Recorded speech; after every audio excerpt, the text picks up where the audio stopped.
an online ARPG Souls-like that has survival mechanics that's all about the struggles of being a freshly revived vampire, regaining their powers through the blood of powerful beings, while surviving the harsh realities of the world and its sun.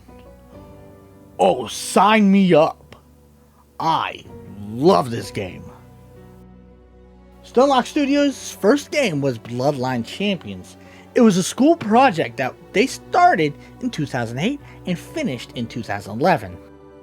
This is before they started working with big companies, specifically on a game called Dead Island Epidemic, before they started making their own online arena fighters, Battlerite. Notice how all of these games are multiplayer MOBA style action games? This was their specialty up until the creation of V Rising. But there are many reasons why they wanted this game to be about vampires. One, it's easy to make a player understand things like, don't go out in the sunlight, garlic's destructive, stay out of holy places, without having to make up your own rules and lore for these things to happen. Vampiric lore is just known by almost everybody, so this gives you a natural starting point, especially as a creator, on what you want to do to make the ultimate vampire game. Stunlock Studios also wanted to make a game that was for everybody. Tough boss fights? Done. Survival mechanics and farming? Why not? Maybe you're someone who likes to make the coolest castle possible. Well, while you're not going to see that in my gameplay, it is a possibility. And unlike a lot of developers, they didn't want to lie to the fans. They wanted every update to matter. Every update adds to the world.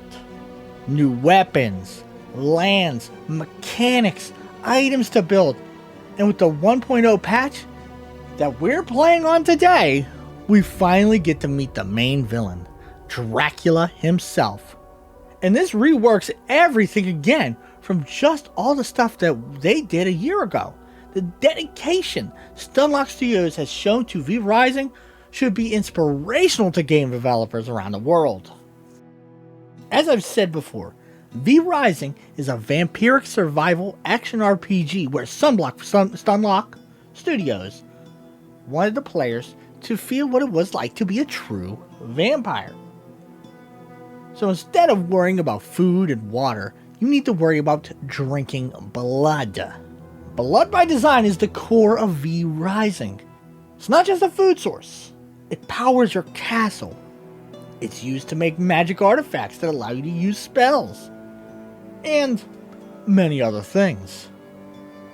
Now, while it does sustain you as a vampire have to eat right. See, what you eat matters. Blood type matters. There are 10 types of blood in the game, and they vary drastically in uses and quality, with types varying from frail 0% to 100% blood of the immortal. To put this into perspective, most playthroughs will have you start by eating rats, your frail state, to drinking the blood of immortal gods to increase your power. So to describe the mechanic better, let's say you find a warrior type. Drinking their blood will give you increased physical power and damage reduction. How much though is determined by their percentage, their blood purity. 100% is one of the rarest and most important things in the game to get, bumping your stats up to game-changing levels. Finding 90% blood types early in your campaign will have you go from struggling against the easiest bosses to taking easy, decimating victories. The blood you drink increases your power till, of course, you need to feed again and lose the buffs you gained from your last victim. So when you get high blood types early, make it count. But there are permanent buffs you gain from drinking blood. V-Bloods. V-Bloods are the bosses of V Rising and are one of the biggest selling points on why you should play it. All of them being unique and intricate in their design. From giant wolves, bears, and spiders terrorizing the countryside. Undead ghouls haunting the iron mines, while necromancer priests roam the cemeteries, only being held back by powerful clerics roaming the countryside themselves, hunting down these demons. And also, legendary vampire hunters. And, of course, bandits. Sometimes an old woman who likes to knit is a V-Blood, or a harmless hermit who wants to live amongst the wildlife. So why are we killing them and drinking their blood then? Do you really need it that bad? Yes. Yes, you do. See, their V-Blood grants vampires powers and knowledge. Drinking the blood of the Alpha Wolf gives you shape-shifting powers, the power of the wolf. Devouring Keely, the Frost Archer, gives you the power of frost magic. And the more important ability, to tan and use leather for armor and canteens. This leads to V-Rising's gameplay loop. Build a base, or something in that base. Then go get resources to use that thing. Make that thing, then go fight bosses to make more things. Rising's progression is its third best quality, and from what I've played, it's one of the best in the genre. I really had to look anything up. I could just look at a V-Blood's rewards, or look at what a structure I just made does, and have all my answers. It all just layers on itself at a nice pace. It's not overwhelming to learn like other games. To give you a few examples. So early on, you need to make castle walls. You need planks and stone bricks, meaning you need to build a grinder and a sawmill. So after everything is done, you build a few walls, and now you have a roof over your head, so you can hide from the sun. The saw and grinder get a buff in efficiency from being indoors. But there's another buff. If you have workshop floors, it becomes even more efficient. So you kill Grayson, the armorer, and start making these floors. But they don't work unless it's in a closed off room.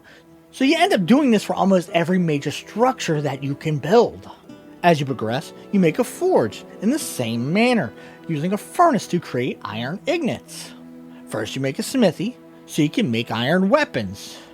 You use those iron weapons to defeat V-Bloods like Vincent the Frostbringer. Drinking the blood of Vincent teaches you how to create prisons. You create prisons by making iron ingots and combining them with wood planks in the wood mill. Now, with a prison, you can capture those high quality blood types and drink it at will. As long as you can create glass. Unless you want to make that prisoner a vampiric servant that will defend your castle and go out on missions to farm for you. Finding you useful materials after you make a servant coffin for them to sleep in. Notice how all of these mechanics really start to layer on top of each other. And I haven't even gotten to creating power cores, where we end up taking the depleted batteries to a factory and charge it with lightning before mixing it with radium alloy. While yes, me describing it makes it sound incredibly complex, which it can be, but it gets there gradually through simple means, naturally teaching you how to access all of these features and play the game. No tutorial, just natural gameplay. Honestly, I can sing this game's praises for hours and hours at a time, but there is one thing I personally have a problem with that no one seems to be talking about but me. The camera. I swear I can just never see the enemy when I really need to. And with some of the bullet hell levels of bullshit on screen at times, I really need to see where I can walk safely. And I can never get used to it. After almost 200 hours of gameplay, I never get used to the camera. But I can think of 3 ways to fix the problem. Lock on. Don't stake me in the comments section. While I'm mostly against this, it could fix the problem. 2. Do what they've been doing, where you press a button like left trigger to center the camera behind your vampire. Then just make the rest of the controls feel better to use. I don't like the button combinations you have to use for something I use every 5 seconds. And I can't fix it in the options, by the way. At least of this update. 3, just put the camera behind the vampire so I can aim better in crazier fights. This is something I would heavily prefer, especially if I could switch back to a normal camera view when I didn't need it. After playing solo for 3 acts, I started to realize that I was missing out. V Rising is fundamentally a multiplayer game. It is meant to be played with other players, even if the 100 Days of V Rising YouTubers never really show that. Hell, it's what the game shines at. It's designed for it.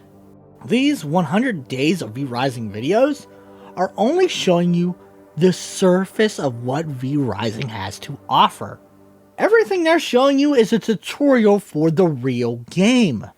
These are the guys that made Battlerite.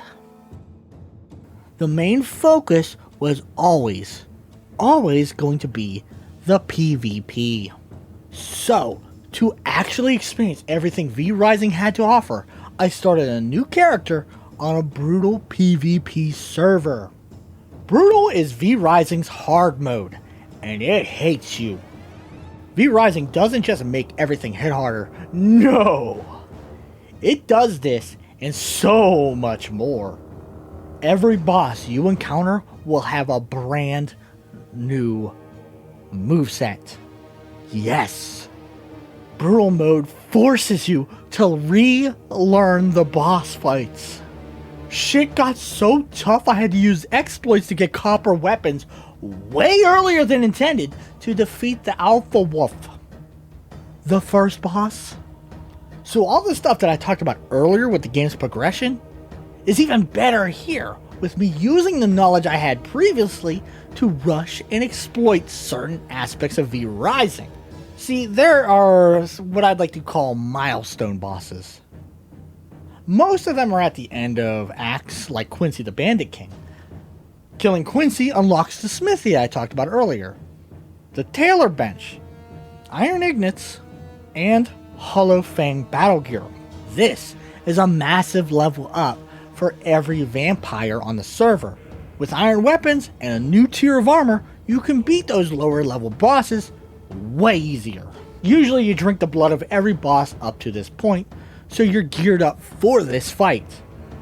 But V Rising has a very freeform structure.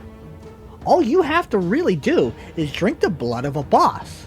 There are no level requirements to kill a boss. It's just way more difficult if you're underleveled. So, hypothetically, if somebody kills Coda the Ferocious Bear and then proceeds to break down the barrier that's protecting Quincy and his bandits, and you follow them in, wait till the boss gets low, and then help, you'll skip hours of progression in minutes.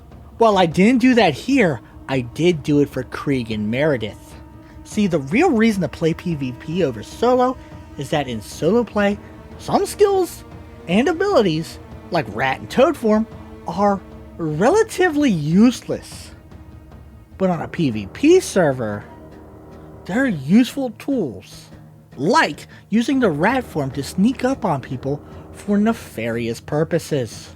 And unless you're actually fighting against other players, you'll never even see or use siege golems or explosives.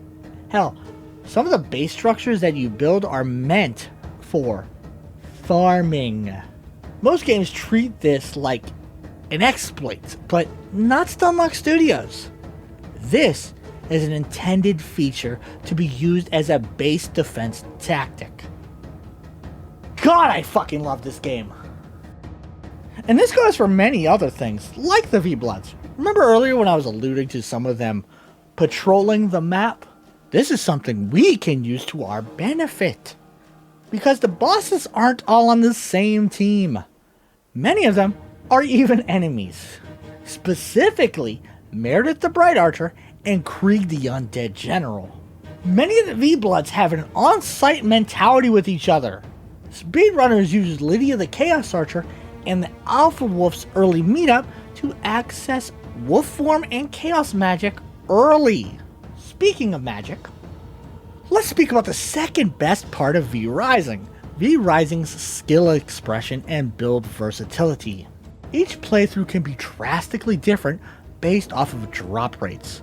So in Act 1 and 2, enemies will start dropping books and jewels.